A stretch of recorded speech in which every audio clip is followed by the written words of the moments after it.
Hi, my name is Aguilera and I'm making this video in response to Kenny Robinson's challenge in the Teach for America and Zappo's Alternative Spring Break competition.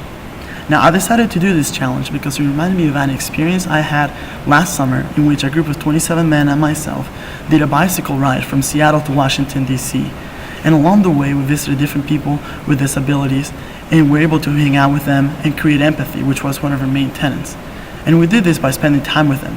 Like sometimes we'll share meals with them, or we'll do dances, or we'll play games with them.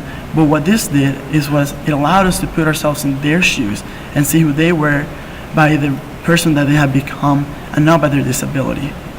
Now, it might actually be really hard for first graders to understand a lesson like this, but my idea was to create a similar environment in which they were able to create empathy by doing teamwork activities with their classmates. See, what allowed it for us is that we were able to immerse ourselves in their environment and put ourselves in their shoes in their own way. And my idea was to do something similar with Kenny's first graders. For example, if you were to take them in a field trip to a children's museum or to a zoo or to a park or to an animal shelter in which they were able to do teamwork activities with each other and actually had to force themselves to work together, they'll realize that the differences that they have is not really who they are. It's just really that they just haven't had the time to get to know each other. And by doing this outside of the classroom, it will put class away for a second and give them the opportunity to do something exciting and something that's really hands-on, which might be benefiting for them because as first graders, they will rather be entertained than actually be sitting down and learning. Now, this will be very beneficial later on because you can look back at this activity and draw lessons throughout the school year. And what Kenny mentioned about the school being able to get some grants for anti-bullying techniques might be able to finance the trip or the transportation to these places.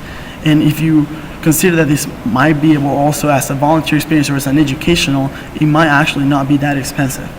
But my idea was to just create this and make the kids go to a place outside of the classroom so they can share moments and see how it is to work with each other and create teamwork environments.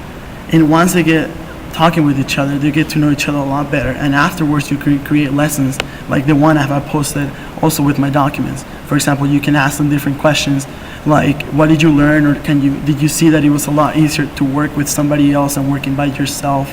And you were able to get to know each other and ask them. And at the end of the day, you find out that that person wasn't that bad after all. Now, I hope that the activity that I inputted with this video will help out, and I hope that this will also create different ideas for whoever watches it or for Sunrise Acres Elementary, and that this will actually help out with Kenny's challenge. Now, I just want to thank you for watching my video. Bye.